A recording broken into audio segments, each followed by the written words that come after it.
Depuis 5 ans, je sillonne la France au volant de ma petite Micheline pour découvrir les cuisines de nos terroirs.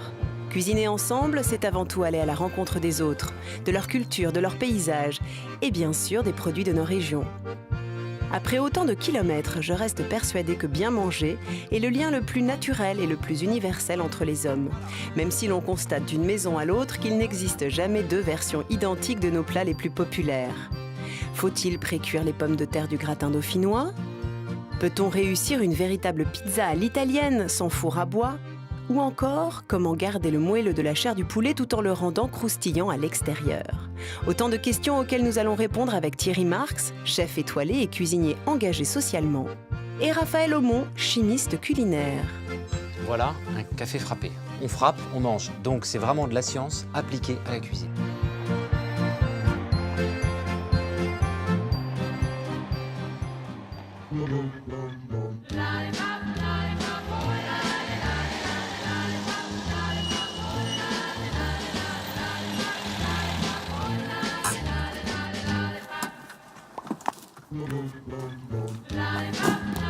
Bonjour. Tiens, aujourd'hui, on va prendre un peu de persil. Ça devrait nous être utile. Et vous êtes là. Alors, aujourd'hui, on va décortiquer, non pas une recette pour une fois, mais un produit que nous aimons tous, un produit extrêmement populaire en France.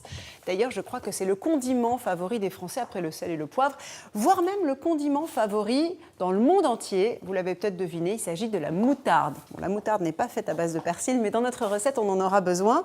On va commencer par laver notre persil et nos petites mimines. Au menu aujourd'hui, vous l'aurez compris, la moutarde sous toutes ses coutures, cuisinée avec du lapin, façon grand chef, avec Thierry Marx. Maintenant, je vais exagérer. Je vais mettre 80 grammes de beurre et je vais pouvoir enrober ma viande avec ce beurre aromatisé. Nous en apprendrons un peu plus sur la culture de sa graine en Bourgogne, notamment sa transformation en moutarde évidemment, dans une maison historique. Mais plus étonnamment, en huile. Donc avant de mettre en bouteille, il faut toujours déguster l'huile. Donc regardez la couleur, sentir si elle a vraiment le piquant de la moutarde. Et elle l'a. Nous filerons en Charente, dans un lycée hôtelier, découvrir une recette de rillettes délicieuse et astucieuse. Enfin, un dernier passage en Côte d'Or, chez Martine. Elle nous fera redécouvrir un grand classique moutardé, la rémoulade. En fait, la rémoulade, c'est une sauce excessivement ancienne, puisqu'on en parle déjà dans les livres de 1700 ou 1750. Pourquoi rémoulade? Ça veut dire, en fait, bien hacher, piler les éléments, remoulu, rémoulade. Mais pour le moment, c'est avec du porc que la moutarde va s'acoquiner, avec ma recette de palette à la diable, cuite en cocotte à l'étouffée et entourée de pommes de terre. Une recette assez simple, une recette traditionnelle que l'on m'a transmise dans les régions, puisque ça fait quand même un bon paquet d'années que je sillonne les régions avec ma petite Micheline et que je vais à la rencontre des cuisiniers du dimanche. Et bien cette fois-ci, c'était en Alsace. J'ai le souvenir d'une palette de porc. On l'appelle souvent la palette à la diable. C'est tout simplement une palette de porc enrobée de moutarde. Moi, j'y ai rajouté quelques ingrédients. Et elle va cuire avec des pommes de terre. Et puis, on va y rajouter quelques condiments. Et forcément, évidemment, beaucoup de moutarde, du vin blanc aussi, du vin blanc d'Alsace. Peut-être un peu de crème. Je vais aller sortir la palette. On va commencer. Et cela dit, c'est intéressant de revenir sur l'histoire de la moutarde parce qu'elle est vraiment passionnante. La moutarde est le condiment le plus ancien et le plus utilisé dans le monde avec le poivre. Un homme de Néandertal un peu plus raffiné que les autres en aurait mastiqué quelques graines pour relever le goût de sa viande avariée. Ce sont les Romains qui ont importé la moutarde chez les Gaulois sous la forme de moutarde de table en lui donnant le nom de mustum ardens, mou brûlant. La moutarde est apparue à Dijon au XIIe siècle et reste la fierté de la ville. En 1390, la fabrication de moutarde a été soumise à une réglementation très stricte et quiconque osait préparer une mauvaise moutarde était contraint à payer de lourdes amendes.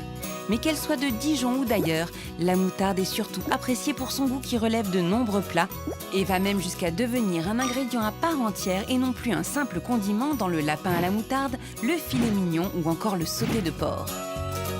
Outre ses vertus gustatives, la moutarde est aussi un excellent remède contre le rhume, les troubles respiratoires ou les sciatiques. Dans certaines régions d'Afrique, on fumait les feuilles et les fleurs séchées pour communiquer avec les ancêtres. À la fin du 19e, les apothicaires danois préparaient des mélanges de graines de moutarde, de gingembre et de menthe pour transformer les femmes froides et paresseuses en épouses idéales. Bref, une moutarde qui monte au nez et met du peps dans nos plats. Salut les garçons! Ça va? Ça va et vous? Et donc, on t'a attaqué dur ce matin. Là, on est dans le cochon. Il y a de la barbaque. On est dans le lourd. Dis-moi, la palette. Alors, d'abord, c'est un morceau qui correspond à quelle partie du cochon? La palette, c'est plus vers la partie centrale, le bas, le flanc du cochon. D'accord. C'est sur la côte, en Voilà, fait, c'est ça? exactement, ouais. Et du coup, ça explique que ce soit quand même un petit peu gras. C'est un peu gras, mais pas trop, parce que tu vois, il y a une grosse partie de viande. maigre ici. Et là, on a affaire à un joli cochon fermier, quand même. On le voit tout de ça, suite. c'est sûr. La qualité de son On t'a gras. soigné le petit cochon, là. Ouais, Mais alors, ouais, du et, coup, moi, j'aurais tendance à l'enlever. On le garde ou pas? Alors, si on l'enlève, on va pas en enlever de trop et on C'est va ça, se le non, garder. Désépaissir, Ouais, d'accord, ouais, je et on va comprends. se le garder. Alors, en fait, l'histoire de la palette dite à la diable, tu la connais mieux que moi. Au départ, c'est une palette qui, normalement, est salée et fumée. Exactement. En fait, c'était des moyens de conserver de la viande longtemps. C'est vrai que c'était salé et fumé. Alors, pour être honnête, ça a été un petit peu difficile de trouver de la palette fumée. On en trouve, mais il faut la commander une semaine à l'avance. Bon, il faut que le charcutier la fasse. Donc, je me suis dit qu'on allait prendre une palette fraîche et on allait un petit peu la twister de façon à ce qu'on ait ce goût de fumée, tout simplement en rajoutant des lardons, tu vois, de la poitrine fumée dans notre mélange de moutarde. Ça te va? C'est une très très bonne idée. Alors là, tu les as coupés en lardons. Ouais. C'est parfait. Donc aujourd'hui, déclinaison autour du thème de la moutarde. Il n'y a pas que la palette dans la vie. Toi, tu nous as proposé ta version d'une des recettes favorites des Français, le lapin À la à moutarde. la moutarde. Et c'est une recette que j'aime bien parce que le lapin, c'est compliqué.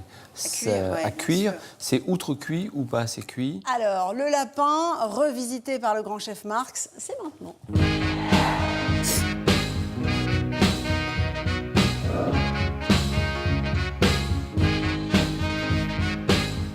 Moi, j'ai choisi de faire le rable de lapin à la moutarde. L'avant du lapin, je m'en sers pour faire une farce fine. Et l'arrière du lapin, les deux grosses cuisses, je m'en sers pour une autre recette. Première étape, il faut préparer et farcir le lapin en commençant par lever le rable, cette partie qui s'étend depuis le bas des côtés jusqu'à la queue de l'animal. C'est la partie la plus délicate de la recette. Voilà, j'ai étalé mon rable et je vais pouvoir disposer la farce fine, juste pour coller les chairs entre elles. Une farce fine réalisée au préalable avec des morceaux de lapin mixés, un œuf et de la crème fraîche épaisse. Le rable est par la suite rabattu et généreusement enduit de moutarde. J'ai choisi une moutarde en grains un peu forte parce qu'on va perdre beaucoup à la cuisson du goût de la moutarde. Il faut maintenant envelopper le morceau de viande pour renfermer les saveurs. Et notre chef a sa technique. Il y a quelques années, nos aînés, pour fermer le rable, mettaient de la crépine de porc et ils mettaient à cuire directement. Aujourd'hui, c'est du film plastique qui évite l'excès de matière grasse. On passe à la deuxième étape, la cuisson. Voilà, cette paupiette finalement, ce rable, je vais pouvoir le mettre à pocher. Voilà. On a une eau à 80-90 degrés et je vais être à 62 à cœur. Voilà, on va le laisser cuire. On a pour 7 à 8 minutes. Une méthode savamment étudiée, car la cuisson de cette viande n'est pas une mince affaire. Moi, j'aime le lapin plutôt bien cuit. Je monte à cette température pour avoir une chair cuite et légèrement délitée. Parce que quand le lapin n'est pas assez cuit, qu'il est rosé, je trouve ça à la limite écœurant. La paupiette pochée va directement être saisie dans une poêle avec de l'huile de colza, une échalote, 4 gousses d'ail et un bouquet garni pour parfumer. Là, on sent bon.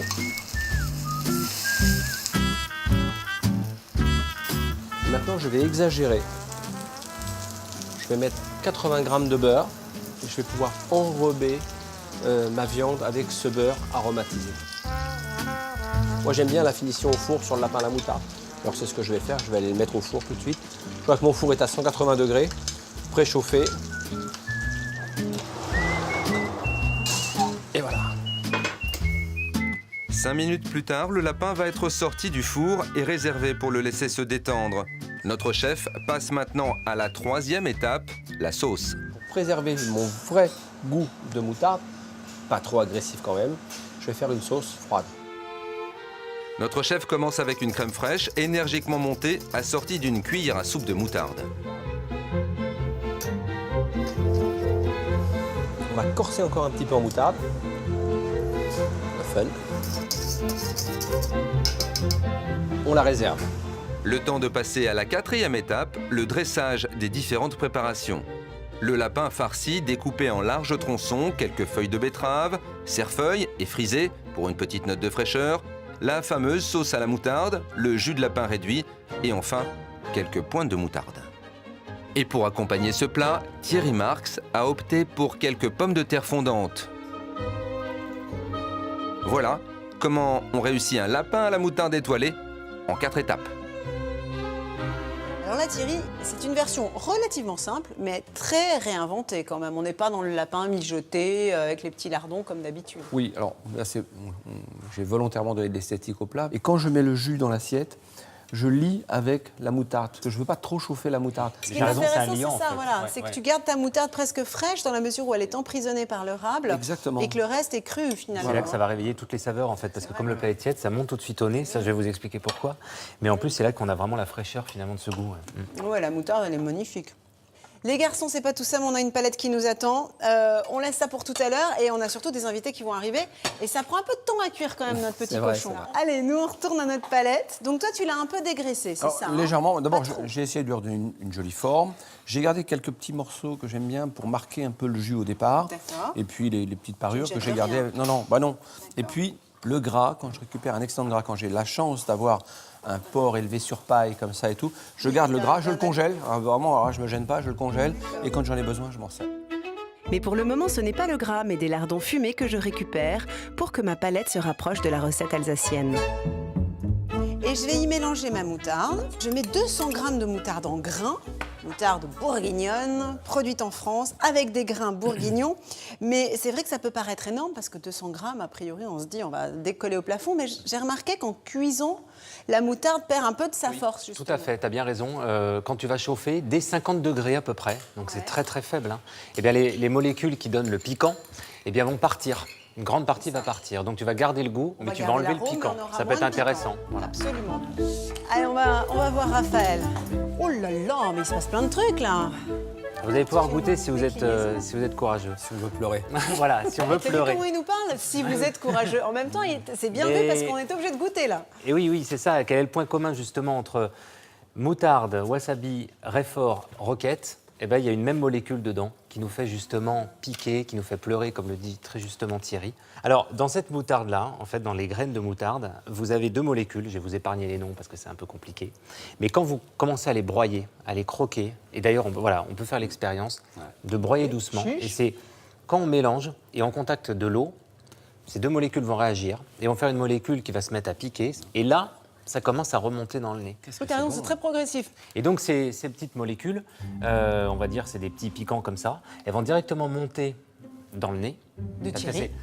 alors là, c'est Spécifiquement dans de le nez de Thierry. Thierry, parce que c'est très très volatile, dès 30 Même quand tu degrés. les mets dans la bouche, ça monte dans le nez. Alors voilà, là c'est par voie. Alors soit tu la manges et c'est par voie rétronasale, ça va revenir comme ça. Soit directement c'est volatile. En fait, on a un nerf qui s'appelle le nerf trijumeau, tri pour 3 branches, un qui va dans les yeux, un qui va dans le nez et un qui va dans le palais. Et après, c'est directement lié au cerveau. Ces fameuses molécules vont directement avoir l'information en disant attention, finalement presque stimulus, danger. Donc réaction, je pleure, je mouche, voire même je tousse. Si vous voulez faire l'expérience de prendre un peu de wasabi ou un peu de réfort. Alors, ça le dépend wasabi, de- c'est donc cette racine que l'on trouve au Japon en Voilà, qui particulier, est broyé. qui est mangée avec les sushis C'est ça. notamment. Donc hein. si tu bouches le nez. Bah oui. Non, alors faut pas faire Tu fais ça. ça comment alors? Non, l'idée c'est de boucher le nez. Bouche le nez. Tu en mets. Mais là, il est débouché, moi, maintenant. hein. T'as rien. Ça pique pas du tout. Oh, quand même! Et si tu lèves, non, ça pique quand c'est au fond et quand ça retourne ouais, ça pique dans les quand voies même. rétronasales. D'accord. Bon. Voilà. Alors il y a le réfort. Et, Il ne faut pas le confondre avec le guacamole. Hein. et on parle de la roquette, des fois est une salade piquante. Elle va contenir la même molécule mais en quantité plus faible. Donc c'est pour ça que là, par c'est contre, on va la manger. intéressant, On va dire tiens, ça va piquer un petit peu, mais il faut savoir que c'est la même molécule à chaque fois. Et le réfort aussi.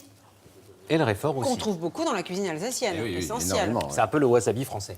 Mais ce qui est bluffant, c'est quand même de broyer dans sa bouche la graine de moutarde. Et ça apparaît Et tout progressivement. doucement, progressivement, on C'est ça. voit le goût de la moutarde qui arrive. C'est très Qui est intéressant. très complexe d'ailleurs. Hein. Ce sont des arômes qui sont multiples. C'est comme un vin, on a l'impression d'une longueur en bouche qui se révèle au fur et à mesure. Mais dès qu'il y a des goûts comme ça, là je vous parle d'une molécule spécifique qui donne le piquant, mais la saveur moutarde, c'est plus de 150 molécules aromatiques. Bien sûr. Et c'est toutes ces petites variations entre toutes ces molécules différentes qui va faire toute la rondeur et toute la différence en fait entre une moutarde noire, une moutarde brune, enfin. Bien, une vanille d'ailleurs, de on ba- le sent, hein, la moutarde Bien sûr. brune est plus amère, plus C'est piquante. ça, voilà. Et on va la garder pour faire de la moutarde à l'ancienne. Alors nous Ça, sommes ça va allés être tout à l'heure. rencontrer des gens qui connaissent la moutarde sur le bout du nez, on va dire, pas seulement Ah bah sur ça, le c'est bout le- des doigts. C'est la famille Fallot, moutardier depuis presque 100 ans en Bourgogne. Et ça, c'est vraiment un produit local, un produit français dont on peut être fier. Ils ont réintroduit la culture de la graine d'ailleurs. Et ils travaillent, on va dire, à l'ancienne, pas en Bourgogne. Allez. On y va.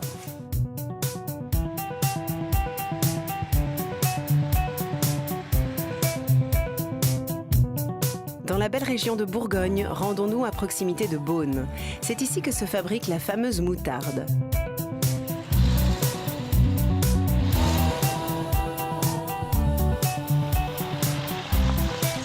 Ils ne sont plus que 4 fabricants dans la région et Marc Desarméniens dirige la dernière maison indépendante et familiale, créée par son grand-père Edmond Fallot en 1840. Marc perpétue le procédé artisanal et suit scrupuleusement les recettes des maîtres moutardiers de l'époque.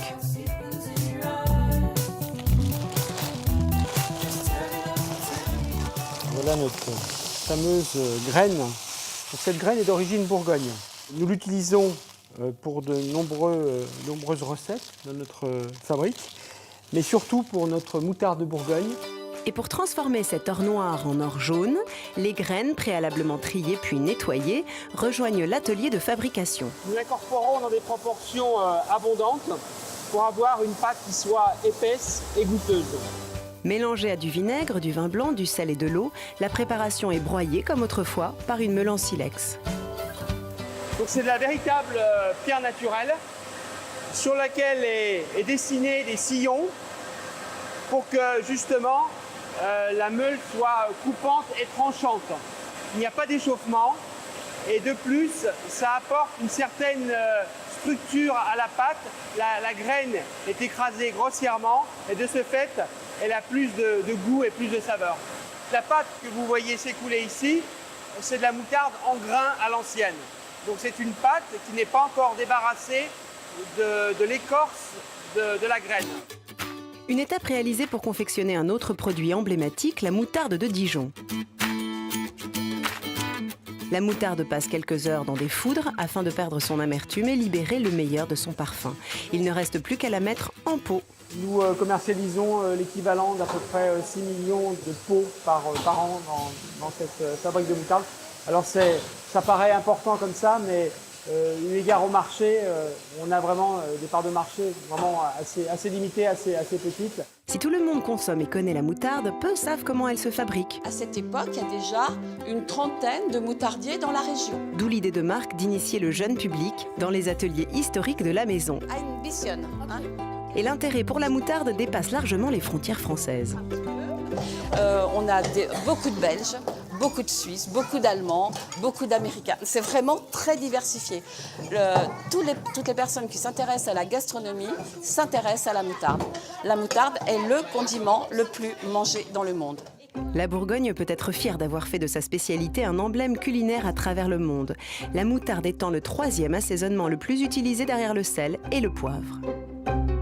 La moutarde, le condiment le plus utilisé dans le monde après le sel et le poivre. Vous le saviez, ça? Non. Moi, je C'est ne le très savais français. pas, mais ce qui est intéressant, c'est aussi de voir que c'est transgénérationnel. Les enfants, les jeunes adolescents mangent de la moutarde, et puis les personnes plus âgées. Heureusement que les saucisses sont là pour leur donner envie de manger de la moutarde dans le hot dog, non? C'est ça? Mais reprenons le fil de ma recette. Thierry émince finement du persil, alors que de mon côté, je m'attaque à la corvée d'épluchage des pommes de terre, que j'ai volontairement choisi à chair ferme. Alors moi j'ai les pommes de terre, je vais mettre des oignons bien sûr. Est-ce qu'on rajoute autre chose, chef? Je vois du céleri.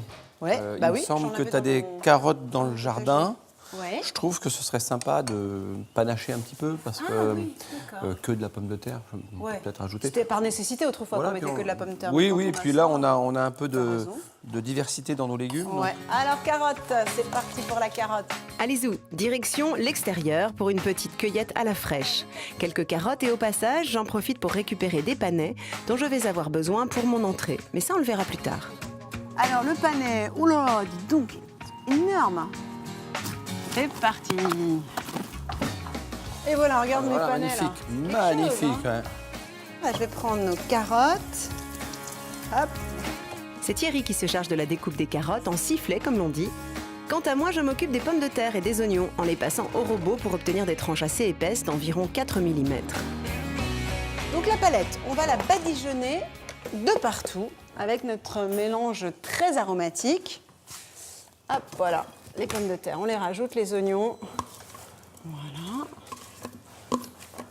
Dis-moi, Raphaël, tout à l'heure, tu m'as dit qu'on pouvait faire de la moutarde à la maison. Ah, bien ça, j'avais sûr. jamais pensé. Oui. Parce que c'est vrai que les graines de moutarde, on en trouve partout. Bah oui, il suffit d'acheter ces petites graines et puis d'en faire. Bah, je peux même vous montrer si vous voulez. Hein, d'ailleurs. Bah, très bien. Comme ça. Tu laisses ça en plan? Je vais laisser ça en prendre 2 secondes. Expérience à preuve à l'appui. Alors, dis-nous. Bah, on prend ces petites graines, Ouais. effectivement, que tu dis, on en trouve partout. Les noires ou les blondes? Oui, alors si on veut faire moutarde à l'ancienne, on va plutôt prendre les brunes, justement. On va les mettre dans une saumure, de l'eau et puis un peu de vinaigre. Vinaigre blanc. Vinaigre blanc, un peu d'eau, un peu de sel. Et on va les laisser gonfler au moins la nuit. Et donc, tu vois, ils vont commencer à se gorger d'eau. On avait besoin de l'eau, d'ailleurs, pour développer cette saveur moutarde. Et après, c'est extrêmement facile. On va les égoutter. Et après, il suffit d'avoir un petit mortier. On va voir la couleur et la moutarde apparaître. Voilà. Vous voyez, les pulpes Là, c'est sortent. un geste millénaire que tu Eh bien oui. Mais tu vois, et on va voir cette moutarde comme ça qui va apparaître. C'est joli, hein. C'est beau ce geste. Hein. J'ai déjà une moutarde maison. Tu rajoutes un peu d'huile dedans si tu as envie. C'est drôle. Ou un peu d'eau. Un peu d'huile, tu veux que je le fasse? Enfin, ça c'est vraiment facultatif, hein. Mais tu fais bien monter, tu rajoutes un peu de vinaigre si tu veux, voilà, top, voilà. Et là, Mais tu dans vas la vraiment moutarde, avoir... il n'y a pas d'huile. Non. Il y a simplement Là, c'est- l'huile contenue Ça dans peut être la la petite graine. astuce que je peux vous donner, moi, si vous le faites à la maison, parce que ça peut être un peu plus pratique, ça va faire une sauce un peu plus onctueuse. Et oui, ça fait une très jolie Eh moutarde. oui. Un peu de sel, un peu d'eau, du vinaigre, des graines de moutarde. Et après, testez chez vous des moutardes blanches et même, comme la roquette, vous vous rappelez, elle a ce côté piquant, vous pouvez acheter des graines de roquette, des petites graines. Oui, c'est une bonne Pareil, idée. on les met à gonfler et on va faire une moutarde de roquette. Je vais noter ça dans mon carnet de ce pas. Pour réaliser une moutarde maison, abandonnez vos graines de moutarde dans une saumure composée d'eau et de vinaigre blanc pendant une nuit. Puis égouttez les graines qui ont gonflé pour les écraser dans un mortier avant d'ajouter un peu d'huile et de la saumure. Et comme dit Raphaël, on peut remplacer les graines de moutarde par des graines Une de fois qu'on a compris un roquette peu et le principe, s'amuser. on peut faire des tests, c'est ça qui est très intéressant. Alors, nous, on va commencer à chauffer notre cocotte. Parce que la fonte, ça monte en température doucement. Alors, la crépine, c'est cette membrane qui entoure les boyaux finalement. Exactement. Elle va, vous voyez un terme un peu pas très joli pour la viande, mais emmailloter un peu le morceau pour le maintenir et puis aussi emprisonner les saveurs, et puis de les faire rentrer plus Garder facilement. un peu d'eau aussi, du coup, la Et viande oui, va rester exactement. un petit peu très tendre, encore Bien plus sûr. tendre. Ah oui, c'est vrai, Oui, ça ça va va garder un préserver petit peu son eau humidité. naturelle. Ouais. Ah, c'est intéressant. Alors là, c'est assez joli d'ailleurs. C'est un côté dentelle de Calais. Alors, on y va. Je mets ça comme ça ou Oui. il y a une... Regarde comme c'est beau. Voilà. Incroyable, on dirait la surface de la Lune. Voilà, on étire un petit peu, Très poétique. on soulève Allez hop. et on va faire une clé dessous. Alors une clé. Une clé un petit peu comme pour le pain, on va bien fermer. Ah oui, je comprends. Voilà, tu fermes de l'autre côté, un rabat. Un rabat. Voilà, faire une jolie fermeture là. Et ensuite, plutôt que d'utiliser du beurre, je récupère le gras de porc que je fais fondre dans la cocotte pour y saisir notre palette. Oh, ça sent bon le cochon. Ouais. Oh, c'est un bon gras. Ah non, mais c'est vrai, hein. ouais. À l'odeur Mais du alors, gras, Ouais. on voit qu'il a été bien nourri. Mais voilà, je suis d'accord. C'est un cochon bien élevé. Armons-nous de fil pour faire tenir notre crépine à la façon d'un rôti. Puis je nourris mes légumes déjà tranchés. Du coup, on va mettre 20 centilitres de crème liquide, 20 centilitres de vin blanc d'Alsace, un peu de muscade, parce que j'aime ça. Ben voilà, c'est un peu d'excuse. Non, bah, poivre. Petite étamine là, on est bon, je On peux est bon faire pour le réchauffer la rissolage? Ouais, vas-y, moi je mélange. Hop là. Et tu sais que ça va être très bon avec le céleri et la carotte. Hein. Une très bonne idée. Tiens, on a pour vous une recette de rillettes de lapin à la charentaise, enfin en tout cas réalisée en Charente, par les élèves de l'école hôtelière de La Rochelle. Et vous allez voir qu'il y a de l'idée. Et en plus, c'est plutôt convivial.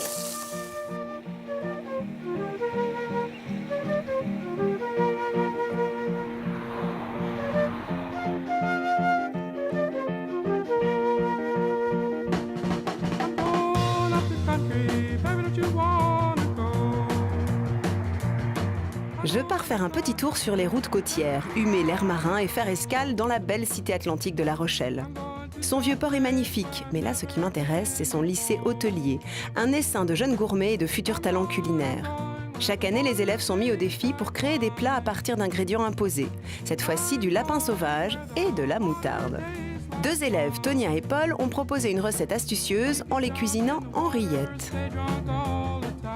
Pour commencer, on prend notre lapin, on retire les abats.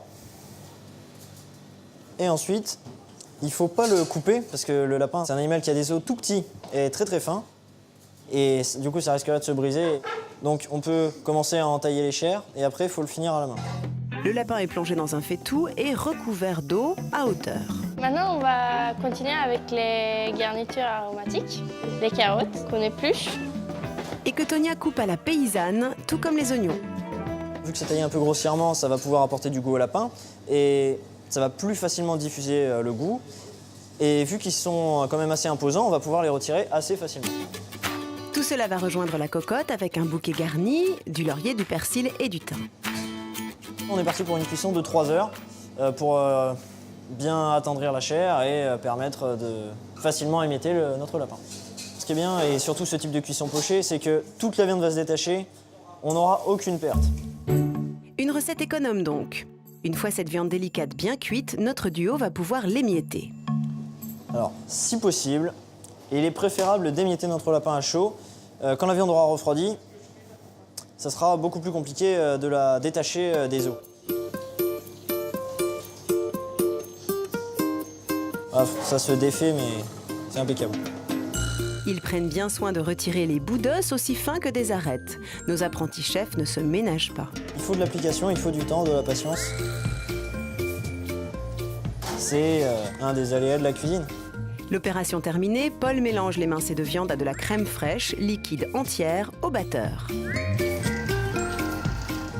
Alors il faut savoir que le lapin, c'est une viande très maigre qui absorbera très vite le gras. Et c'est surtout pour ça que ça va prendre beaucoup d'importance de mettre cette crème.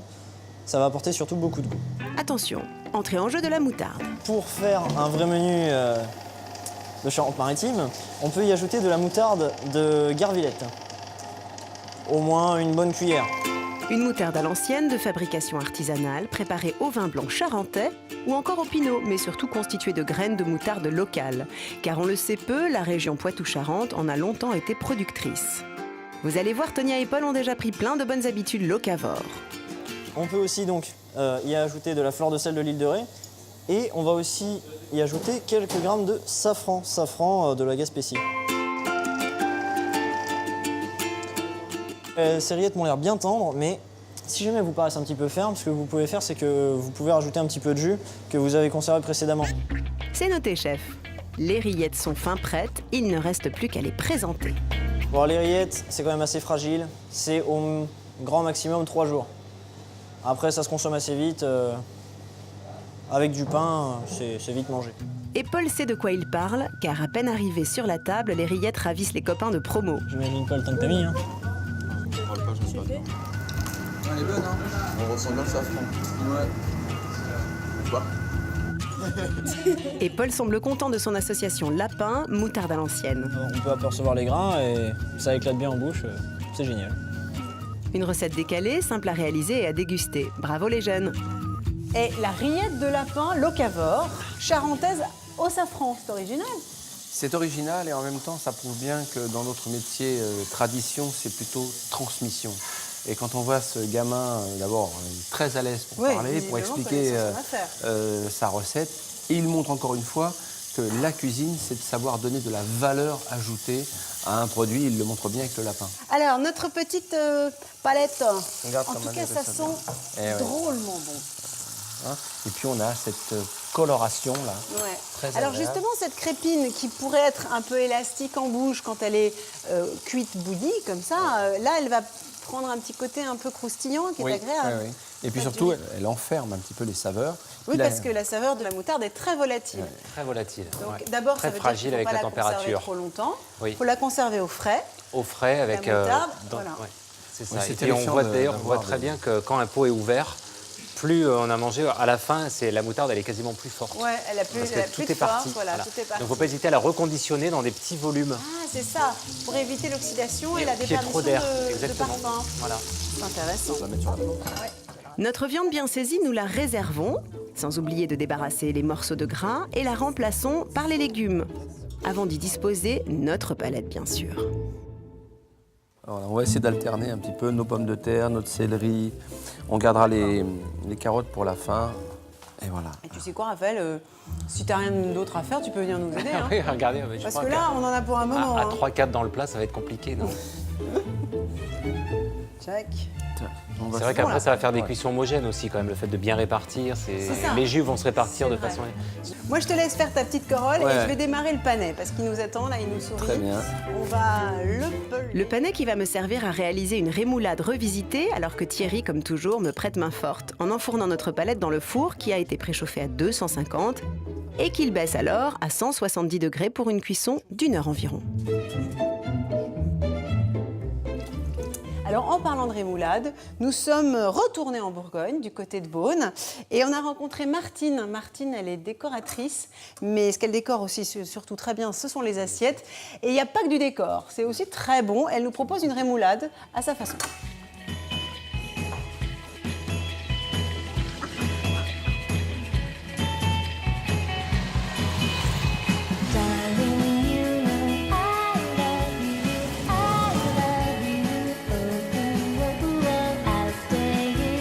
Je vous emmène de nouveau en plein cœur des vignobles bourguignons, à quelques kilomètres de Beaune, pour rencontrer Martine, décoratrice à la retraite.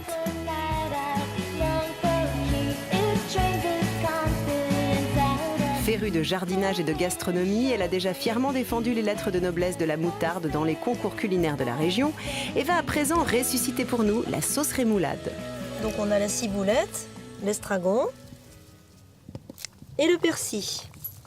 Ce sont les 3 herbes que je vais incorporer dans ma sauce.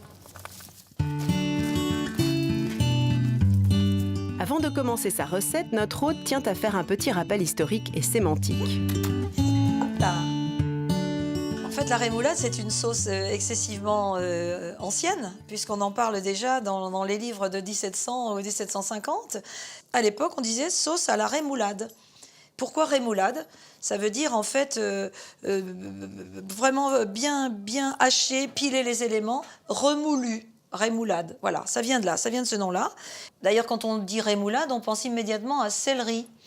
Or, il n'y a pas que le céleri qu'on peut accompagner avec la sauce rémoulade. Hein. Elle peut aller avec beaucoup de choses, les œufs durs, les crustacés, les crevettes. On modifie un petit peu les ingrédients qu'on rajoute dans une sauce de base, qui est une sauce mayonnaise à la moutarde.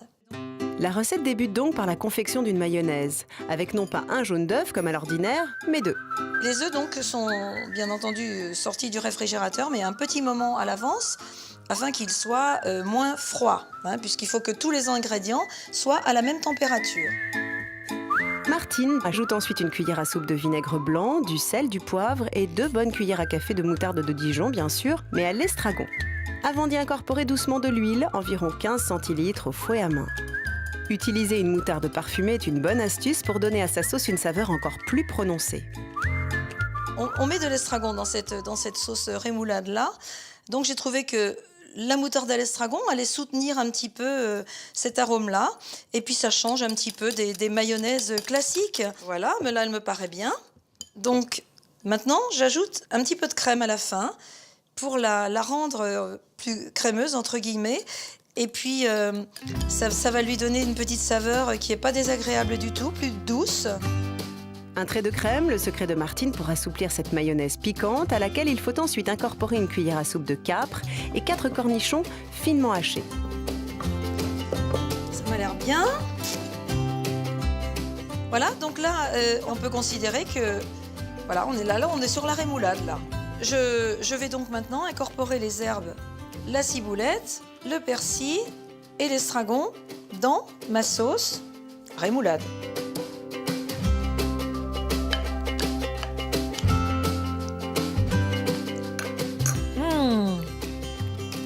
C'est bon. Une jolie sauce qui peut accommoder du céleri râpé, bien sûr, mais pas seulement.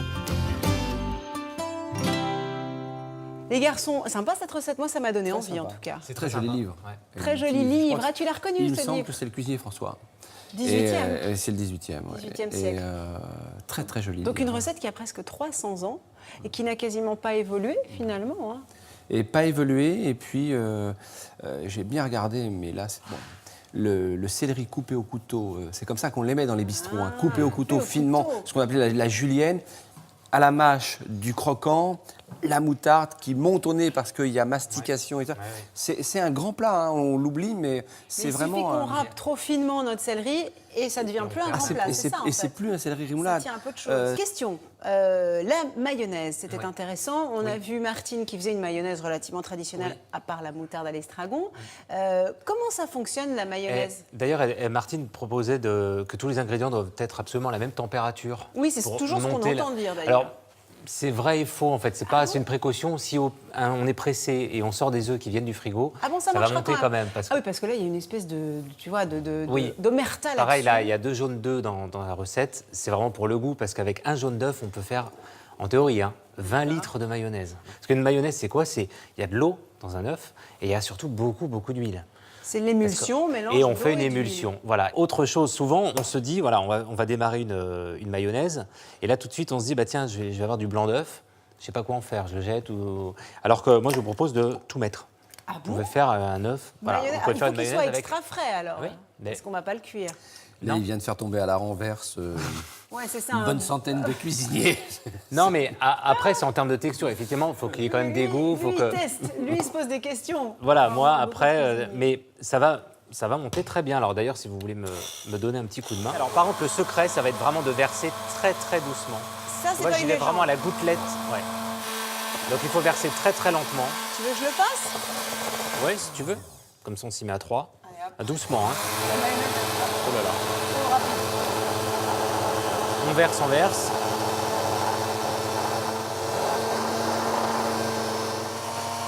Vas-y. Elle est super ta crème anglaise. Attends, tu vas voir. Alors, s'il vous plaît, ne l'achetez pas en tube. Voilà. Ah ouais, dis donc, elle est Vous belle. avez la hein. texture. Et alors après, tu vas mettre de la moutarde, tu vas mettre ce que tu veux. Moi, peu importe. Voilà. Moutarde, citron, L'expérience, herbe, ça s'arrête là. etc. Voilà. Vinaigre. Ah oui, ça marche super bien. Ouais, mais goûte.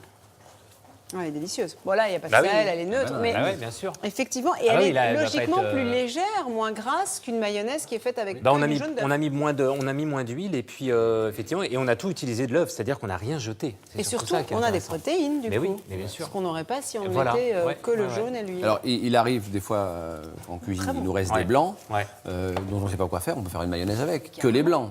Ah bon? Ah oui, bien sûr. Que les Bien blancs, sûr. même sans mettre de jaune. Ouais, oui, bien sûr. Il faut montrer ça aux enfants. Montrer ça aux En termes de enfants. texture, c'est quand même. Et toi, Thierry, comment fais-tu ta mayonnaise dans ton restaurant? Alors moi, je fais un peu comme ça. mais Avec j'ai- ce même ustensile? Avec ce même ustensile. Mixeur Et j'ajoute plongeant au dernier moment un peu de vinaigre chaud. Chaud? Chaud. Pourquoi? Pour que sanitairement, il n'y ait pas de risque. Ouais. Ah, Et, surtout si t'as le et blanc. comme je vais garder ma mayonnaise en général tout le temps du service, mais moi j'aime bien cet arôme légèrement vinaigré. Alors faisons tomber quelques idées reçues pour une mayonnaise maison moins grasse et surtout très rapide à réaliser. Utilisez un œuf entier, pas de gâchis, un mixeur plongeant, un peu d'huile et le tour est joué. Une partie de votre huile pourra être remplacée par de l'huile de moutarde. Et oui, ça existe. On a vu qu'on avait réintroduit la culture de la graine de moutarde de la plante de Sénévé en France, c'est assez récent. Et il y en a un qui en produit dans la Nièvre. On retourne en Bourgogne, Bourgogne-Franche-Comté. Et c'est Emmanuel, et vous allez voir que justement, il propose également l'huile de moutarde. Donc là, une fois de plus, on valorise le produit dans son ensemble. Et puis c'est très aromatique. Donc, c'est très joli.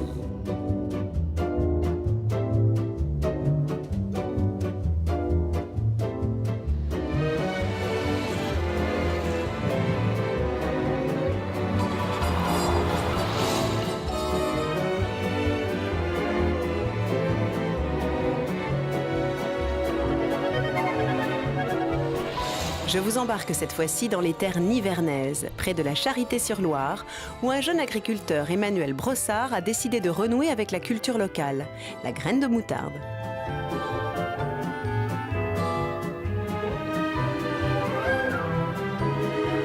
La moutarde était cultivée autrefois en Bourgogne et elle a été oubliée au profit de cultures comme le colza principalement. Et donc je trouvais ça très intéressant de la réimplanter et de pouvoir la transformer et la valoriser derrière. Cette année, j'exploite 3,5 hectares de moutarde. L'année prochaine, je vais augmenter la surface, passer à 5,5 hectares, voire 6. Emmanuel espère récolter cette année 7 tonnes de ses graines, dont il a choisi une variété particulière, la moutarde brune.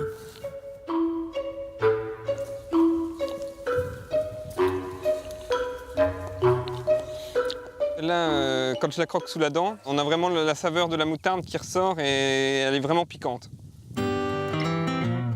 Nous sommes en pleine période de récolte et Bruno, le voisin d'Emmanuel, vient prêter main forte. Bon là, je pense qu'elle est bonne à récolter. Ouais, je pense qu'elle est bonne. Puis en plus, t'as mis sous la dent aussi, t'as le piquant, donc on est bon. On est bon. On y va ? On est parti. Semée au printemps et mûrie durant 90 jours, cette culture très dense ne nécessite aucun entretien ou traitement particulier, ce qui permet à Emmanuel de réaliser une agriculture raisonnée, préservant la biodiversité de ses terres.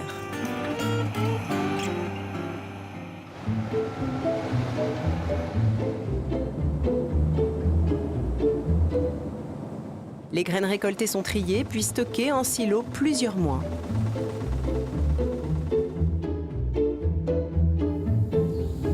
Il faut que la graine se repose au moins 2 mois avant d'être triturée, pour un problème de conservation et d'expression de toute la saveur. Car c'est leur arôme particulier qui intéresse avant tout notre agriculteur, également créateur d'une gamme d'huiles de table artisanales, telle l'huile de cameline, de lin ou encore de colza. Avec les graines de moutarde, une nouvelle idée a germé. Je suis quelqu'un qui recherche tout ce qui est des huiles de saveur et de qualité, et je me suis dit, pourquoi pas essayer d'extraire la saveur de la moutarde et la garder juste en huile. Je me suis dit que ça pouvait être intéressant. C'est dans cette machine, une presse à vis, que l'huile est extraite de façon plus mécanique pour une première pression à froid. Il s'agit du moyen d'extraction le plus traditionnel, donnant une huile de première qualité et renfermant tous les principes nutritifs essentiels. L'huile obtenue décante pendant 10 jours et Emmanuel travaille tel un vigneron. Donc avant de mettre en bouteille, il faut toujours déguster l'huile. Donc regardez la couleur. Sentir si elle a vraiment le piquant de la moutarde. Et elle l'a, au nez. Il est aujourd'hui l'unique producteur en France d'huile de moutarde dont il a breveté le secret de fabrication. Chapeau! Donc la spécificité de mon huile de moutarde, c'est qu'elle a le côté relevé de la moutarde qui ressort dans l'huile. Très agréable sur une salade de tomates ou sur n'importe quel type de salade, un petit fromage à l'apéritif, ça peut être plein d'idées. Après, un petit peu plus délicat à utiliser sur des plats un peu chauds, donc ça s'utilise plutôt sur un plat chaud juste avant de servir.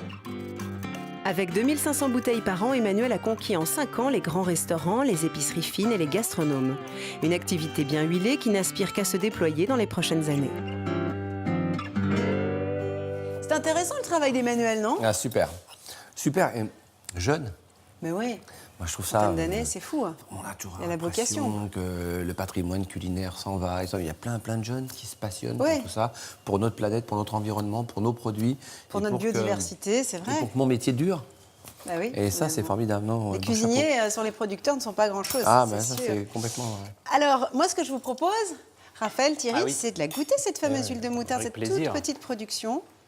Parce qu'on va voir comment on peut l'utiliser. Il nous a donné quelques éclairages.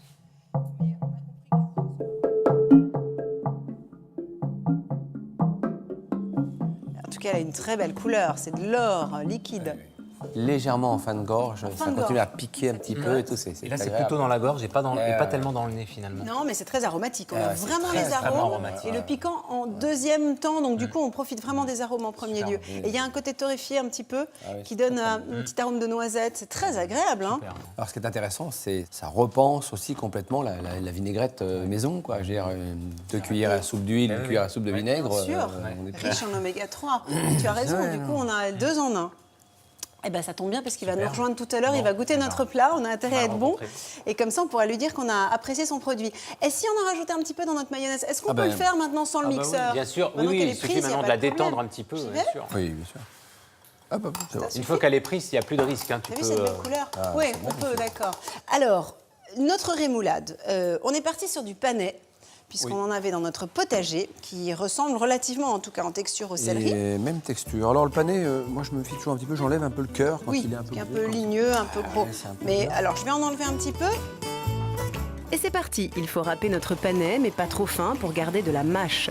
On concasse des cornichons que l'on mélange à notre mayonnaise à l'huile de moutarde. Bon, les quantités à Visto des Nas. Et on va mettre tout ça sur le papier, dans nos petits carnets. Ce qui ne nous empêche pas de rajouter un peu de moutarde, le tout relevé de beaucoup d'herbes. Estragon, cerfeuil, ciboulette. Estragon, cerfeuil, ciboulette. Ouais. Bien chef. Elles sont hachées grossièrement et ajoutées à notre sauce, autour du panais maintenant. Et là, on enrobe bien notre panais, mais c'était du céleri. Bah, ce serait la même chose avec le céleri. Ah, ça, c'est bon, ça. Voilà, Voilà. là, on devrait être Allez, bien. l'affaire est dans le sac. Et on n'a même pas mis de sel. Alors, Incroyable. C'est vrai que c'est intéressant aussi d'utiliser la moutarde comme un substitut du sel. Mais oui, c'est un vrai condiment en soi. Enfin, dernière touche personnelle, je rajoute quelques graines de courge, juste torréfiées à la poêle. alors il Bon, faut, bah. quand on fait des graines comme ça, il faut aller jusqu'à l'éclatement. Il faut vraiment Ah que... oui, comme le popcorn. Exactement. Torréfié, ouais. Le temps de vérifier la cuisson de notre palette. Ça y est. C'est le 14 juillet de la graine de courge. Avec nous aujourd'hui Nathalie des Arméniens, à la tête avec son mari de la moutarderie Fallot à Beaune. Bonjour Nathalie, bonjour Emmanuel. Bienvenue. Et Emmanuel Brossard, notre producteur de graines de moutarde et auteur de cette superbe huile. Installez-vous. Avec vous, on est plutôt du côté de la Bourgogne, la Nièvre, Beaune, mais là, on part en Alsace, parce que la moutarde est universelle finalement, et pas seulement en France, hein, au-delà de nos frontières aussi. Ça, c'est un plat qu'on trouve plutôt donc dans ce coin, plutôt vers l'est de la France. Une palette À la diable. à la diable. Voilà. Alors, pour accompagner cette palette de porc à la diable, on a préparé une rémoulade de panais, puisqu'on avait des panais dans notre potager. Donc, tu nous as fait une crème montée, c'est ça? Oui, c'est une crème montée avec... Un peu comme pour ton lapin. Exactement. Échalote confite au vinaigre avec grains de poivre Ouais. et graines de moutarde. Et ensuite, estragon, cerfeuil et ciboulette. Donc, un chaud Alors, froid. Voilà, c'est un chaud froid. Alors, on peut le manger avec la viande chaude, mais souvent, dans ce type de plat, les palettes à la diable, c'est assez pantagruélique, il en reste. Et pour manger froid avec les restes, c'est Mais excellent. déjà, on est dans le chaud froid avec la rémoulade de panais. Exactement. Alors, on a utilisé vos produits. Évidemment, pour ce qui est de la palette, on a utilisé la moutarde à l'ancienne, c'est ça, hein? C'est l'appellation moutarde en grain. Et alors, il y a une question que je me posais. On parle de la moutarde de Dijon quand elle est lisse. Je ne sais pas si c'est le terme, mais enfin, moi, je l'appelle comme ça. Et on parle de la moutarde de Bourgogne qui est une IGP. Hein. Oui, une indication géographique protégée. Mais il n'y a pas d'IGP pour la moutarde de Dijon. Non.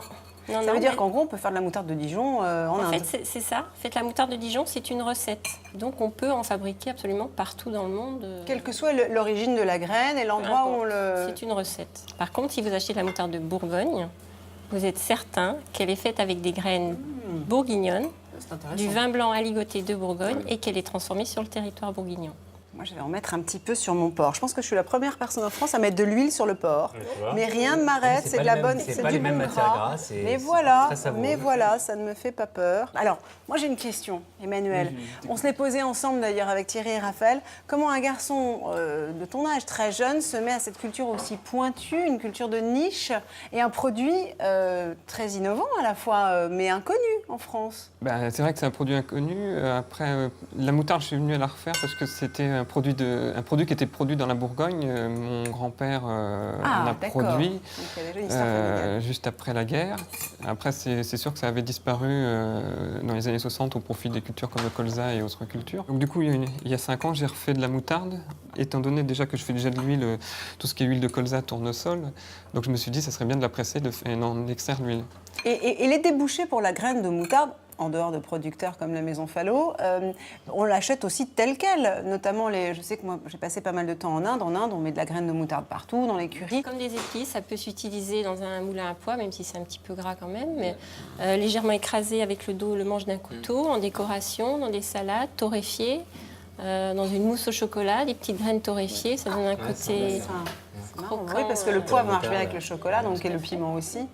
Ouais, c'est amusant. En fait, il y a plein de débouchés dans vos métiers. Quelles sont les vertus de la graine de moutarde? Il y a plein de vertus. Ça fait repousser, je ne regarde personne, les cheveux. Bon, très bien, je prends la bouteille.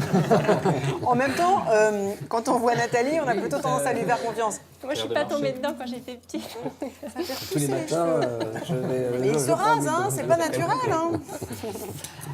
Oui, ça a des vertus digestives, effectivement pour les rhumes, les cataplasmes. Ça fait circuler le sang également. Toi, j'imagine que tu as goûté la moutarde dès ton plus jeune âge. Tu en avais dans le biberon, non? Non, pas forcément. Et puis j'étais pas très fan de moutarde. T'étais pas très fan? J'étais pas très fan. J'ai vraiment amusant, commencé à apprécier la moutarde depuis que je la fais.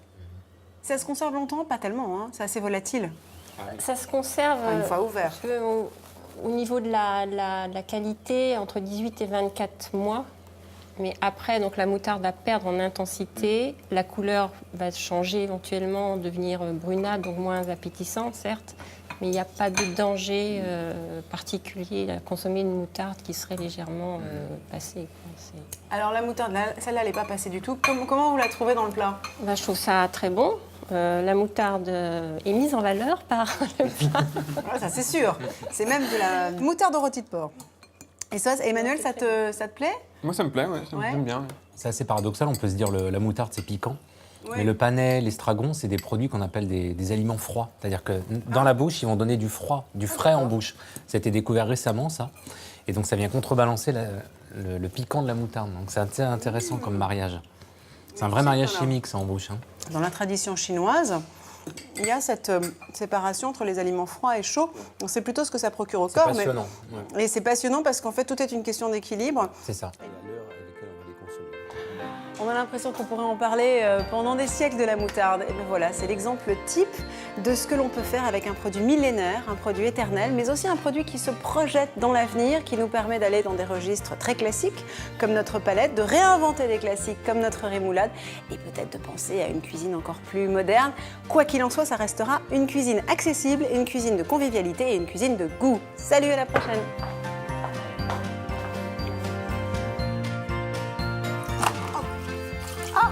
Ah bah oui, il n'y a pas le couteau, c'est pour ça que je me dis, c'est incroyable, ça allait très très vite. J'arrive pas à descendre. Bon. Ouais, j'y vais. Ouais, je veux bien.